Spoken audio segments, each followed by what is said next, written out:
Olá, amigos da Casa Espírita Fonte Viva de Guarulhos. Eu sou Amaury Falabella, eu sou frequentador do GBEM da Vila Barros e estou muito feliz em poder estar com vocês hoje, mesmo que de forma virtual. Então vamos agradecer a Deus, a Jesus por esta oportunidade. Vamos entrando na sintonia dos nossos mentores, dos mentores desta casa. Vamos rogando a Jesus que nos envolva a todos e que nós possamos, durante esses momentos, estarmos ligados a essa espiritualidade maior e que possamos, depois desses momentos, sermos pessoas melhores do que somos até este momento. Pai nosso, que estás nos céus, santificado seja o vosso nome. Venha a nós o vosso reino, seja feita a vossa vontade, assim na terra como nos céus. O pão nosso de cada dia nos dai hoje. Perdoai as nossas dívidas, na medida em que nós formos perdoando os nossos devedores. E não nos deixeis cair em tentação, mas livrai-nos de todo mal, que assim seja.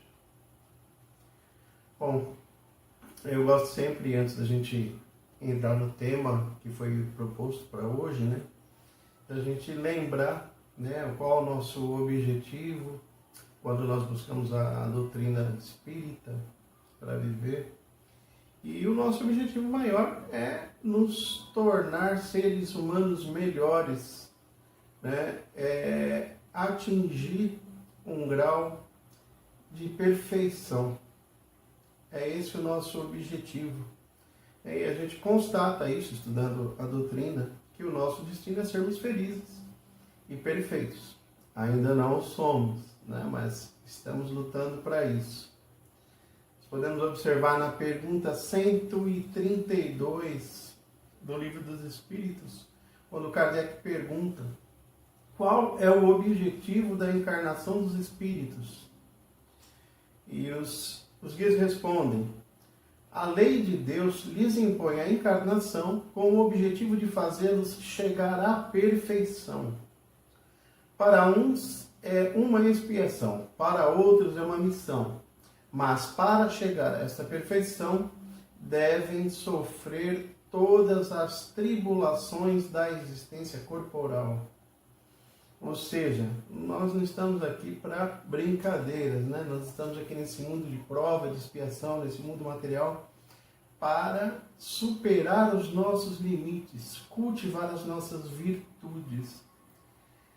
E, segundo o Espiritismo, uma das maiores tribulações que nós temos que passar, ou seja, um dos maiores obstáculos na nossa trajetória rumo a essa perfeição, é o orgulho. Sim, o orgulho. Então, hoje, o tema do nosso encontro hoje é matando o orgulho. É a gente procurar entender quais os mecanismos e quais as formas que a gente tem para passar por cima desse obstáculo que é o orgulho. No Evangelho segundo o Espiritismo, no capítulo 10, que no item 10 diz que o orgulho é o pai de muitos vícios, é também a negação de muitas virtudes. Ele se encontra na base e como motivo de quase todas as ações humanas. Essa é a razão por que Jesus se empenhou tanto em combatê-lo como principal obstáculo ao progresso. Veja bem que Jesus mesmo diz que é o nosso principal obstáculo ao progresso. Veja bem, vamos continuando ainda na doutrina, no item 228, que nós percebemos que realmente ele é o nosso maior inimigo. Diz assim nesse item: todas as imperfeições morais são portas abertas ao acesso dos maus espíritos. Porém, aqui eles exploram com mais habilidade o orgulho, porque é a criatura que a criatura menos confessa a si mesmo. Ou seja, não nos apercebemos dele, do orgulho. Então veja bem, os espíritos negativos, eles influenciam na nossa vida. Então eles exploram todos os nossos defeitos, todos os nossos vícios são como brechas para que eles atuem no nosso pensamento, na nossa vida. Mas, segundo esse item, diz que o orgulho é que eles mais se aproveitam. Por quê? Porque nós não temos consciência, nós não nos apercebemos do orgulho em nós. Nós não percebemos isso, na maioria dos casos, né? Na maioria das vezes nós não percebemos. E nós podemos ser influenciados pelos bons espíritos? Sim, podemos. Ainda a doutrina espírita nos alerta, né? Na pergunta 459, Kardec pergunta: influem os espíritos em nossos pensamentos e em nossos atos? Eles respondem: mais do que imaginais, pois com bastante frequência são eles que vos dirigem. Então, a interferência espiritual na nossa vida é imensa, é muito grande. E nós temos que nos aperceber disso. Nós temos que estar atentos, né? Orai e vigiai. É para isso que Cristo sempre nos orienta. Orai e vigiai. Quer dizer, bastante, vigiar bastante os nossos pensamentos, vigiar bastante as nossas ações para que a gente não fique tão vulnerável à interferência espiritual, né? Diz aqui, o egoísmo é fruto do orgulho. Então o orgulho ele tem os seus filhotes, né? Que nós temos que tomar cuidado. E o egoísmo é fruto do orgulho. E o medo é fruto do egoísmo. Então nós somos medrosos. Todos nós temos as nossas fragilidades, né? Então esse medo que nos torna pessoas egoístas, são medos que nós temos de não sermos aceitos, de termos que parecer melhor do que nós somos, né? Nós temos essa ilusão de parecer mais fortes, melhores do que nós somos. Para quê? Para recebermos respeito, reconhecimento, afeto, né? Então nós temos muito medo de sermos desmascarados, que as nossas fragilidades, as nossas dificuldades venham à tona e a gente se apareça realmente como a gente é, né? Esse é um recurso da encarnação, né? Nós temos que parecer, não basta nós sermos, né? Nós temos que parecer alguma coisa. Segundo uma frase de Gandhi, ele diz: o fraco jamais perdoa. O perdão é uma das características do forte. Então a gente percebe que o perdão é uma ferramenta, antes de tudo, uma ferramenta para que nós nos fortaleçamos. É uma ferramenta para que nós vamos aos poucos nos livrando dessa carga negativa que nós carregamos, desse peso, né? E imaginou se Jesus, se os grandes espíritos que estiveram na Terra tivessem medo de ser humildes, será que eles teriam concluído os seus objetivos, teriam concluído suas missões? Será que o Cristo, quando ele nos ensina a oferecer a outra face, quando ele nos ensina a amar os nossos inimigos, será que essa é uma atitude covarde ou é uma atitude de muita coragem? E às vezes nós achamos que quando nós estamos perdoando o inimigo, quando nós estamos sendo pacientes, nós estamos sendo bobos, né? E é isso que vai nos fazendo cada vez mais egoístas, cada vez mais medrosos, cada vez mais orgulhosos, né? E então esses grandes que já passaram pela Terra, eles de uma certa forma já tinham superado o orgulho, né? Já haviam conquistado humildade o bastante e eles não estavam preocupados em parecer o que eles não eram, né? Como é que a gente vai eliminando essas dificuldades, né? Depende da força de vontade. A gente nunca vai conseguir isso sem esforço. Nunca foi dito que era fácil nós conseguirmos isso, né? Então, sentir raiva, por exemplo, é uma coisa natural. A gente sentir raiva. O que nós não podemos é alimentá-la, porque se a gente alimenta uma raiva, ela vai crescer e vai virar o ódio, né? E isso vai nos fazer ser pessoas piores, né? Vai contra o nosso objetivo de sermos perfeitos, de sermos humildes, de sermos bons, né? A gente vê pelas histórias que a gente ouve, pelos livros que a gente lê, que às vezes uma pessoa, né, um espírito, ele chega a perder até às vezes uma encarnação inteira por conta de uma mágoa, por não conseguir perdoar, né? E isso é muito comum acontecer. Às vezes as pessoas alimentam uma raiva por um tempo enorme e percebem que perderam a oportunidade da encarnação por conta de uma mágoa, né? E isso a gente tem que forçar.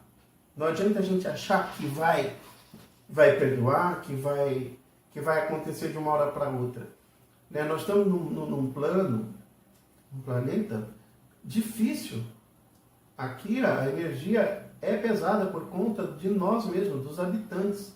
O mal existe aqui porque nós estamos encarnados aqui, nós é que temos que virar, que mudar essa energia, né? E a gente só consegue isso a partir de nós mesmos. Nós nunca vamos conseguir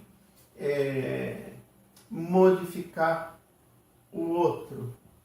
Nós não vamos conseguir modificar o outro, nós vamos conseguir a partir de uma mudança interna.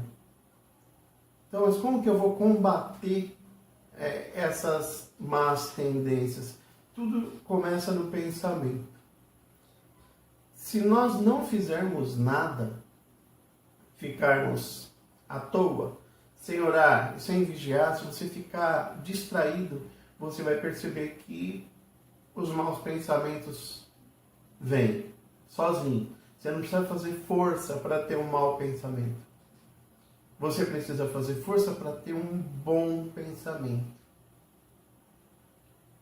Aí é que está o nosso mérito, aí é que está. Quanto mais a gente estiver atento à nossa vida, quanto mais nós estivermos cientes de que é uma luta, que não tem um momento certo, falar, agora eu vou ser uma pessoa melhor, a partir de tal hora. Não, não é. É agora, você só tem um momento presente para fazer isso, né? Ainda estava lendo um pouquinho sobre Gandhi, e ele, quando alguém perguntava para ele se ele perdoaria o seu ofensor, ele respondia, não, eu não perdoo. Não perdoo porque ele sequer me ofendeu. Porque ele já entendia que aquela pessoa estava numa condição ainda inferior. Ele olhava os seus opositores como se fossem pessoas que precisavam de ajuda e não pessoas que estavam querendo realmente ofendê-lo, né? E isso é uma coisa interessante, né? Se nós começarmos a agir de acordo com os ensinamentos, a gente fala da doutrina espírita porque é o lugar onde nós frequentamos, é o caminho que nós seguimos, né? A doutrina espírita é um manual, o evangelho é um manual de conduta. Ali a gente vai aprendendo as maneiras de combater os nossos vícios, os nossos defeitos e aos poucos, irmos nos alinhando com aquilo que o nosso Criador projetou para nós, né? Bem, aí a gente fica naquela situação. Poxa vida, mas eu estou aqui, estou fazendo o possível para ser uma pessoa tranquila, calma, não ofendo ninguém, mas o problema não é o outro. O problema sou eu. Eu é que tenho que estar sabendo o que eu tenho que fazer. Então, a gente não pode exigir do outro uma coisa que nós mesmos não somos, né? Então, se diz que não se pode exigir de uma árvore que ela dê frutos antes do tempo, né? Uma comparação interessante que eu encontrei é como se você entrasse num mundo, né? É como se você entrasse numa jaula de um animal feroz, faminto, e você fosse esperar que ele não fosse te atacar. Então essa é uma questão de consciência. Nós estamos numa jaula, ainda somos animais ferozes e famintos, todos nós. Então nós não podemos esperar que nós estamos nesse mundo de prova, de expiação, e que nós não vamos sofrer ataques, né? Então, quando uma pessoa nos ofende, por exemplo, nos machuca, se nós, ao invés de pagar o mal com o mal, fizermos o que está lá no Evangelho, não, você vai pagar o mal com o bem. Então, você vai vendo que essa pessoa está fragilizada, porque ela tem medo. Ela tem medo que as suas fraquezas venham à tona, então ela ofende, ela ataca. Então, quando você percebe que o outro não está bem,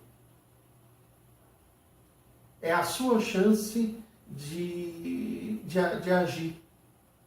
É a sua chance de entender que é a hora de ter paciência com aquele outro, que se ele está te ofendendo é porque ele não está bem.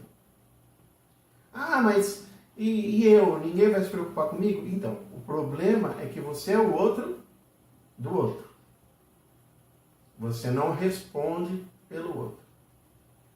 Você só responde por você. Então, se nós procurarmos estar bem na maioria dos momentos, quando alguém vier nos atacar, nós vamos estar bem. E nós vamos perceber que o outro precisa de ajuda. E é naquele momento. É aquele momento que eu tenho para não revidar, que eu tenho para ser engolir seco, que eu tenho para, de repente, ir embora, não permanecer, não discutir, não brigar. Eu acho que é assim que nós vamos, aos poucos, tomando a rédea da nossa vida, tomando a rédea, né? Dirigindo as nossas ações. E é uma questão de treino. A gente não consegue isso de um dia para o outro, né? Como é que a gente pode fazer isso? Não fugindo, aqui nesse caso eu digo, não fugir dessas situações sem tomar uma ação, né? Aquela pessoa difícil do nosso trabalho, da nossa família, é justamente essa pessoa que é um instrumento do nosso experimento, do nosso aprendizado, né? E isso também se aplica não só ao outro, mas a nós mesmos, né? Você tem que amar o teu próximo, mas como a ti mesmo. Então, se você não tem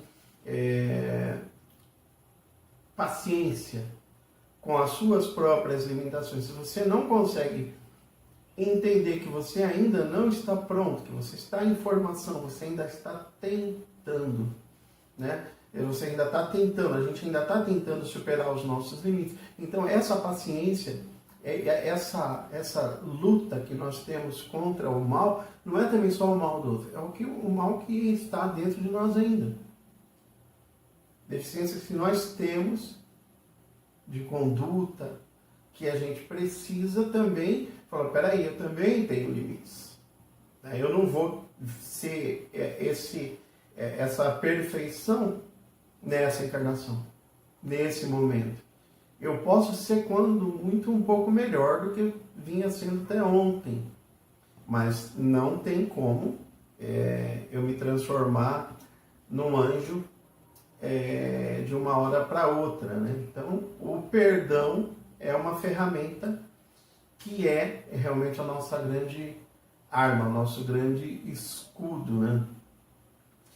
E a gente tem que entender que o perdão ele nos traz muitos benefícios, né? Então, é necessário entender os benefícios do perdão para a gente poder praticá-lo conscientemente, né?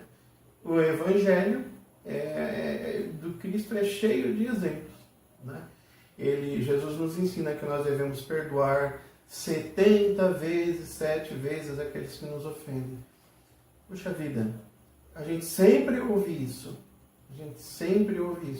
E 70 vezes, 7 vezes, não adianta a gente fazer conta para ver quantas vezes eu devo perdoar. Não, isso já fica bem claro. Olha, 70 vezes, 7 vezes. Quer dizer, é sempre.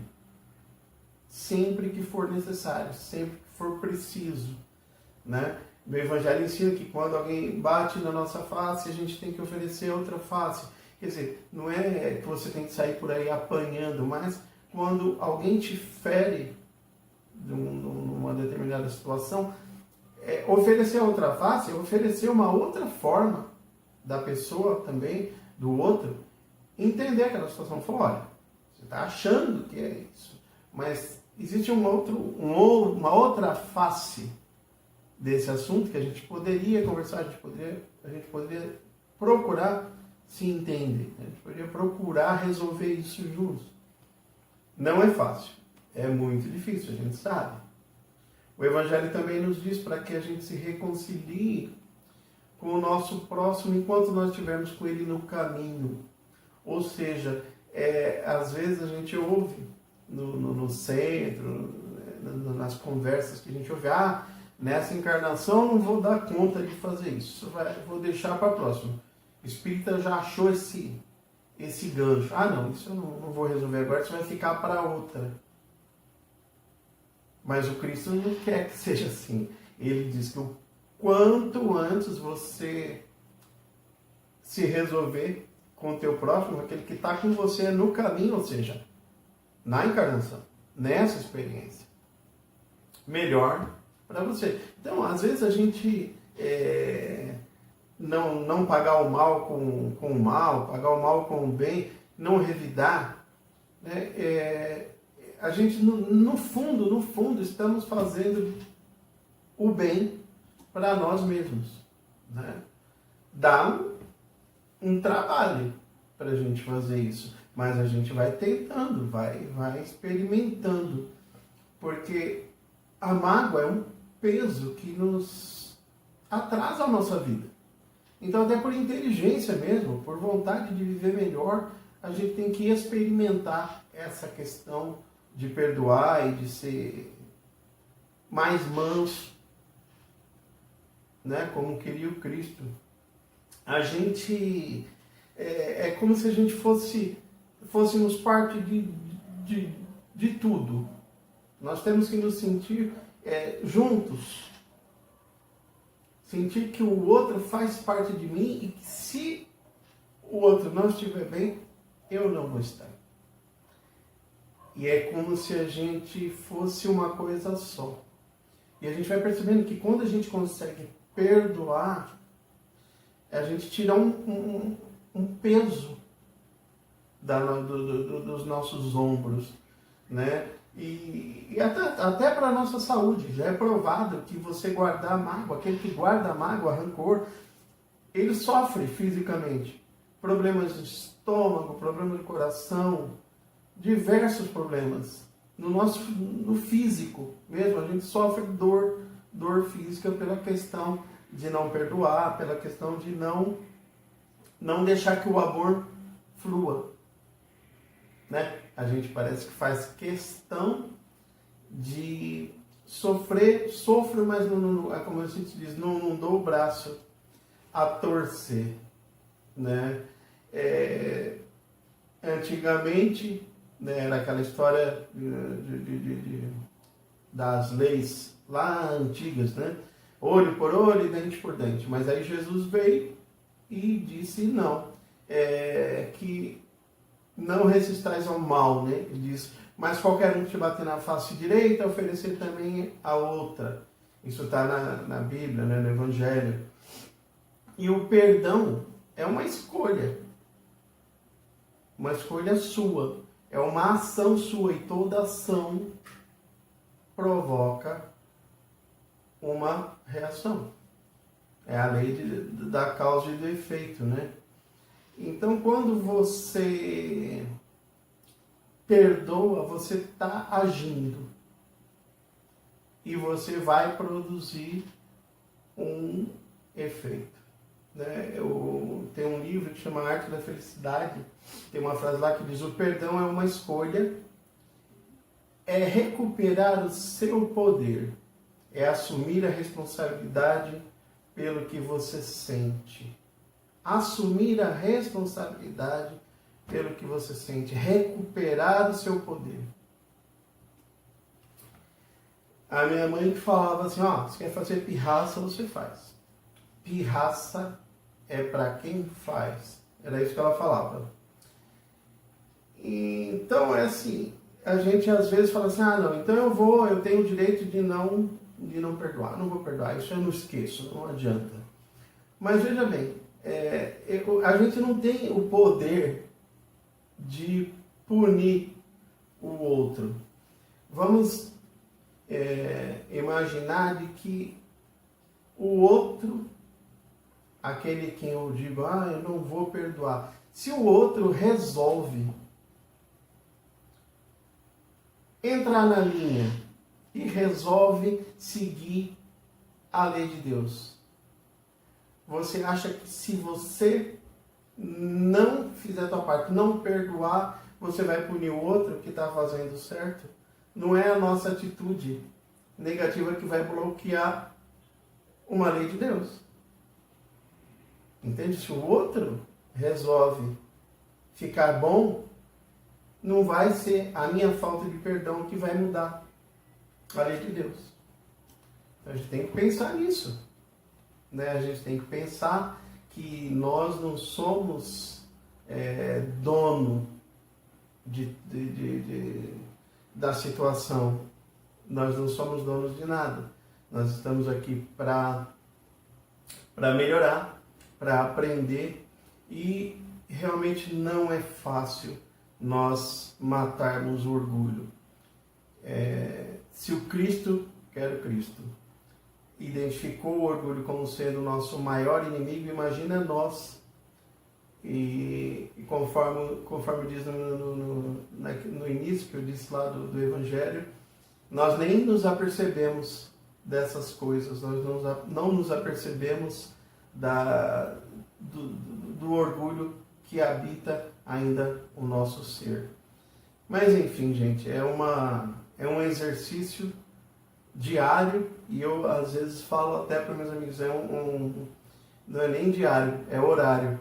Né? A gente tem que estar a todo tempo vigiando, procurando nos melhorar, procurando resolver, né, essas falhas em nós, cultivar as virtudes, derrubar os nossos vícios, as nossas más tendências.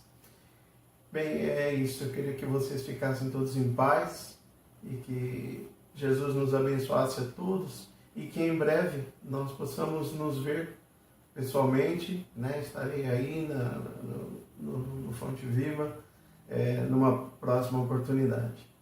Fiquem com Deus.